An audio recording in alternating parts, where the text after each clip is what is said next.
Alrighty, what is going on, everybody? Welcome back to another CYPRX video breakdown. In today's research dive, we're going to be going down the rabbit hole, showing you guys video proof and evidence that we are, for a fact, ongoing through a massive digital transformation. We are early in the adoption curve of these digital assets, and that market participants like the XDC network are going to play a huge role in the future financial system that they are currently building out right now.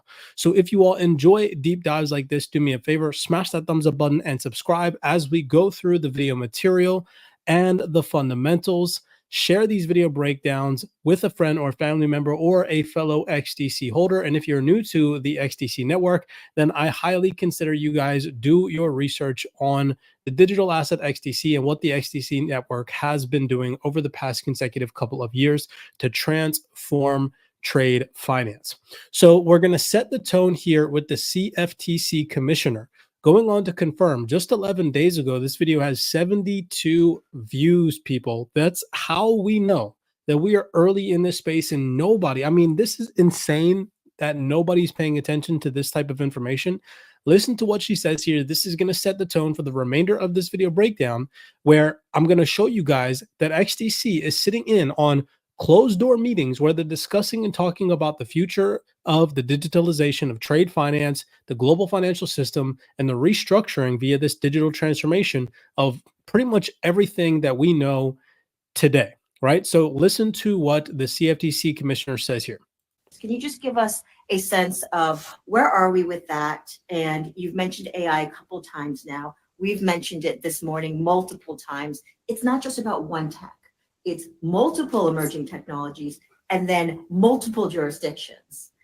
Would love if you could just give some insights around that. Yes, I've actually written on this before. I gave a speech actually at Eurofee to European central bankers and policymakers because it is a global challenge and we're going to need a global solution to it. So I'm going to reflect upon some of the remarks that I've given before. But when you think about the digital transformation, it is that our next life is going to be one where the lines between our physical and digital selves are blurred. You know, we can seamlessly switch from one to the next. It's going to be a layered existence, I think, whether this is just by the increasing use of technology and day-to-day interactions, or whether it's virtual worlds, which is an area that I've been very focused on.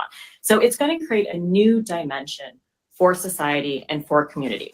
So I'll pause it there. Again, this video is from September 28th, I believe. You can see it in the background here on the display, 2024. She said that this digital transformation is going to create a new dimension for society. I have no idea why, after hearing that, you would not at least, start to research or start to get invested or, start to, I'm just saying, like, that's not coming from me. That's coming from the CFTC chair.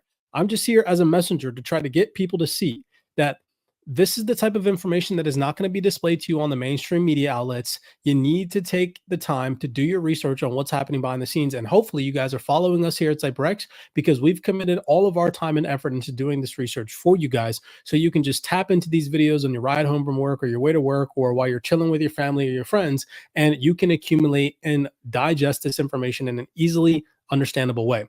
So now here, for all those individuals that are sick and tired of waiting for the next bull market cycle, they've only been in this space for most likely a couple of years. And looking back, right, the first Bitcoin white paper dropped, or the Bitcoin, I shouldn't say the first because it's the Bitcoin white paper dropped in 2009.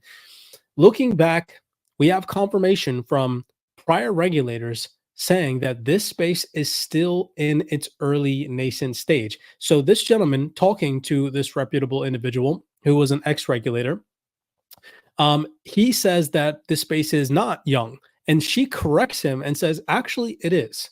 And so just take a second and listen to this. The reason why I want to play this video clip is to put into perspective that even if we had to wait another 2, 3, 4, 5 years, we would still be in the early adulthood stage of the digital asset ecosystem. So don't get overly gung-ho about how just because we are so prone as a civilization to instant gratification, if these cryptocurrencies don't move to these bullish moon boy prices that all these YouTube influencers have been projecting out to you guys over the past couple of months and years, if it doesn't happen overnight, don't get discouraged. This is massive. It is an opportunity for life-changing wealth, and the people that understand this and do research and hold until the massive financial institutions onboard into this space, which they are, you will be rewarded very handsomely. Okay. Again, not financial advice. That is my personal opinion. Take a second and listen to what she says here. In 2012, bottom line, it's crypto virtual assets. They're not that young anymore. Yet everyone came to the realization that they were going to matter at different points. I guess for you, what was the, shall we say, aha moment? What was the moment of epiphany when you realized digital assets are going to matter even more in the future, and this is something I need to pay attention to and learn about? When did that moment come for you? Yeah, interesting question. But before I answer it, I just want to double click on your point that people say crypto is not that young anymore. And 2008. So if you think of that in the a human being that's born in 2008 wouldn't even be 20 years old. It's basically an adolescent, right? And how old is the financial sector? It's literally, like more than a century of modern financial services as we know it. And when you look at it in the grand scheme of things, crypto is still really, really young. And I think we have to kind of look at it with that lens. Because people see the valuations and they're like, I'm sorry, the established interests have carved it up. They've they marked up the value. I'm an ordinary guy. I can't get in. A lot of people are looking at it from that point of view. Different views, but some people say it's up and coming. Others say it's already come. And so there's that degree of trepidation, to say nothing but the fact that I'm sorry, a lot of Asians are just not sold on it. I mean, that's my sense of the prevailing view of your question. It's changing slowly. Yeah. People are seeing the gains that are to be had if you're looking at it from a speculator or investor standpoint. And then you've got the techies who see the uses of the underlying technology. I think what you're talking about is adoption, which I kind of see as the first step to maturity, right? It's kind of like a child learning how to walk and run and talk and spell. But what kind of really marks that transition into adulthood is that sense of maturity, responsibility, and I think in an industry and corporate context, that's really about regulatory maturity, maturity of risk management and governance, and that is very much a journey that we're still going through. In fact, as you kind of alluded to, we're still going through this adoption journey. So I think we're very, very early in the journey in the grand scheme of things. I know it feels like a lot of time has passed since that Bitcoin white paper, but we are still very early in that journey. And so I just wanted you all to hear from a former regulator, the Monetary Authority of Singapore, say that we are early, right? This video is from 4 days ago, has 30 views. Shout out to the CYPRX researchers for dropping this content because, man, I'll tell you what, here in the CYPRX community, we are tapped into the info that nobody else is paying attention to. This has allowed us to calm our fear, uncertainty, and doubt that this market is going away. When you have previous regulators from the Monetary Authority of Singapore openly stating on panel discussions that this is not going away. Digital assets will be a part of the future. It requires regulatory clarity, it requires maturity, and it requires time. And all those things are going to come into fruition. Like I mentioned, those who are patient and who wait and have a long-term vision will see this through and be rewarded handsomely. Now let's move on to the XDC Trade Network. That's what everybody came for. That's what we're going to get into. So we're going to start here. This is from the XDC Trade Network LinkedIn. They posted this about 5 days ago, and it is an event that is coming up. They say, join us at an upcoming event going from paper to digital, transforming trade with electronic bills of lading. We are thrilled to announce that Sunil Senapati, CEO of XDC Trade Network, will be speaking alongside esteemed delegates to explore the future of trade digitization. This event will be focused on transformative power of electronic bills of lading, EBLs, unlocking new efficiencies and global trade and reducing reliance on paper-based systems. This is happening October 17th, 2024. Keep in mind what the CFTC commissioner mentioned about how this is going to completely redefine the current lives in which we are living now, right? And the XDC Network is going here to speak at this event, talking about digital transformation and so on and so forth. Now, since we're on the topic of digital transformation, okay, this was put out just a couple of days ago. This is an event that's happening, all right? You can see this is an event taking place in partnership with European Bank, institutional partners. We have Trade Finance Global, GTR, Business Money, BCR. You guys can see, but I want you to particularly pay attention to MonetoGo, all right? And right here at this event, we see the CEO of MonetoGo, the current CEO, Mr. Neil Schonhard, hopefully I'm pronouncing his name correctly. He said, financial institutions need to strategically plan their investment to align with a comprehensive digital transformation strategy. driven by a shifting customer expectation, emerging trends, and regulatory demands. Okay. Keep that in mind. This is coming from the current CEO of MonetoGo. Now, since we're on the topic of XDC, well, by the way, this is this event that's happening. This is the FCI facilitating open account receivable finance, 24th to the 25th of October.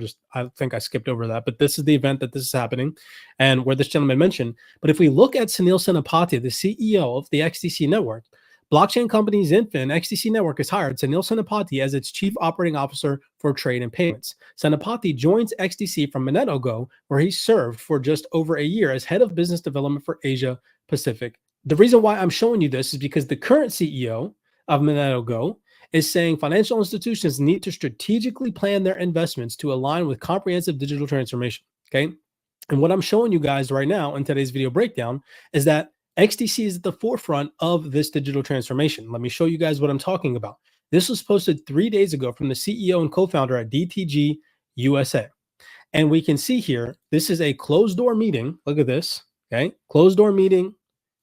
There's no public address here. There's no public media outlets coming in here, asking these people questions, filming everything. So you're never going to get to know what they talked about or what they said.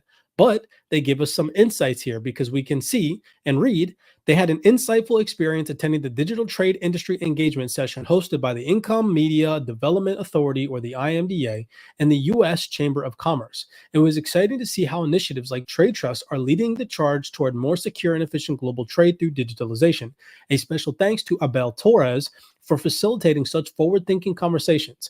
As digital transformation and trade accelerates, it is inspiring to see platforms like the XDC Trade Network empowering SMEs with liquidity solutions. Boom, it literally mentions XDC. With our ongoing work at DocuShield, we're building toward streamlining document verification to support this transformation. And you can see them down here. They tag XDC and XDC Foundation in this post. Now, if that's not enough for you, to show you guys that there are more ongoing developments and closed door meetings. This was posted just 3 days ago by the XDC Innovation Lab. Event recap. This is policy and technology development and trade finance that took place. We recently hosted an insightful event on policy and technology developments in trade finance on October 8th, 2024. So this is all recent.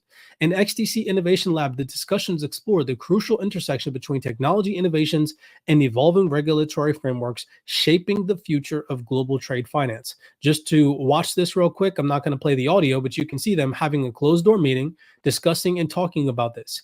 In this closed door meeting included Andre Casterman and Sunil Senapati, where you can see here they discussed MLETR adoption, SME funding, bridging TradFi and Web3. I mean, again, XDC at the forefront of this digital transformation time and time again in closed door meetings that are taking place where they're discussing and talking about, again, this future digital infrastructure that is going to completely revolutionize everything that you and I know today, right? Last but not least, we had this interesting fundamental piece come out supportive of the XDC developments. T-Hub partners with XDC Network to accelerate blockchain innovation for Web3 startups in India. Now, this is also from October 8th, 2024, so very recent. T-Hub announced a strategic partnership with the XDC Network as a leading enterprise-grade blockchain platform. This collaboration is aimed at accelerating growth of Indian Web3 startups by providing them with world-class blockchain technology resources. This partnership will drive blockchain innovation and enable India startups to build on the XDC Network's hybrid blockchain platform. Blockchain adoption in India has the potential to create significant development opportunities. According to NASSCOM report, the blockchain market could generate $5 billion in revenue by the end of 2024, which will result in the creation of 800,000 to 1 million jobs in areas like blockchain development. Through this partnership, T-Hub aims to establish India as a leader in blockchain innovation, fostering the development of advanced solutions across industries such as finance, supply chain, and digital assets. This collaboration also aligns with T-Hub's mission to support startups in building disruptive technologies that can compete globally. Now, the CEO of T-Hub said, blockchain technology holds immense potential to revolutionize industries across the board. Our partnership with the XDC Network will give Indian startups the tools and support they need to innovate, scale, and drive significant change. This is an exciting step forward in our effort to create a thriving ecosystem for Web3 innovation in India. And then we had an individual, Sani Mahanti, head of venture and ecosystem building at XDC. She said, our partnership with T-Hub is a major milestone in expanding the use of blockchain technology in India. By empowering startups with XDC's cutting-edge platform, we aim to foster innovation and support the creation of impactful blockchain-based solutions that can transform industries and create massive job opportunities for the youth. This is exponential and again shows that XDC is developing, even though the market is in a slight downturn right now. I remain extremely optimistic on the performance of the XDC token and digital asset in the long run, especially when real utility kicks in. None of this is financial advice. My goal here today was to show you guys that they are for a fact discussing and talking about digital transformation, which I showed you, that regulators are telling us that we are early in this space, that we are still in the nascent days, the early days of this digital asset ecosystem. So don't let anybody with a pessimistic point of view discourage you from how early you are in this adoption curve. And then I showed you guys that for a fact, the XDC network in some way, shape, or form is behind discussions that are happening right now on the massive digital transformation taking shape. With that being said, none of this is financial advice. Always do your own personal research. And with that being said, make sure that before you head off here, you smash that thumbs up button and subscribe, especially if you're an XDC holder. And I will see you guys in the next video breakdown.